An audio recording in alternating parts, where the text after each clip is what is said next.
করতাম। এখনো আমি খুবই মহান, যে কারণে আমি ইউটিউব থেকে মাত্র 50,000 টাকা কামাইলেও সেখান থেকে 50 টাকা তোমাদের মাঝে বিলিয়ে দিচ্ছি।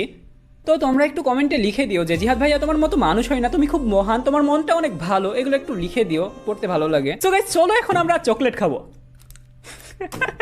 এবার ব্যাপারটা হলো যে আমি বেশি কিছু জানি না, যতটুকু জানি মিস চকলেট একসাথে 2টা বয়ফ্রেন্ডের কাছে কোট খাইছে, এটাই হলো মূল কাহিনী।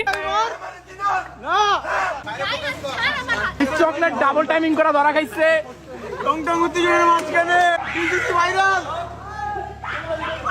তো এটা নিয়ে তারা কি বলছে সেটাই আমরা শুনবো। ভাই মিস চকলেটের কি দাড়ি মোচ গজাইছে না? এগুলো দেখা ঠিক না। ফার্স্ট অফ অল, তোমরা যা মনে করতেছো আমি ডাবল টাইমিং করছি, এটা এরকম কোন টাইপের কিছু না। আজকে আমি সব সত্যি সত্যি ক্লিয়ার করতেছি তোমাদের সাথে। হ্যাঁ তুমি যে কত সত্যি বলো সেটা সবাই জানে। তুমি যে এতদিন কি পরিমাণ টুপি পরাইছো আমাদের, আমার ক্রাশও আমার এত টুপি পরাই নাই। স্বপ্নিল, জিহাদ আর জায়েদ, এই 3 জন ছেলে, আর এদের নামে জিডি করা হবে, এটাও ক্লিয়ার। হ্যাঁ এদের নামে জিডি করা হবে, রায়হান সহ এই 4টার নামে জিডি করা হবে। যেহেতু এই! ওই দিন জিহাদ স্বপ্নিল, জিহাদ আর জায়েদ, এই 4টার নামে জিডি করা হবে। আমার নামে থানাজিরি করবে?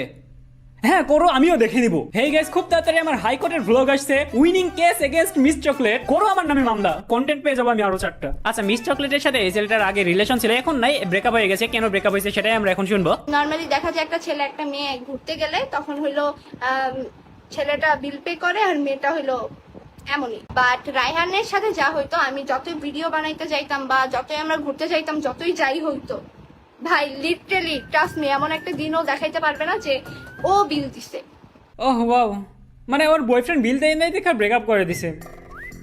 নাইস।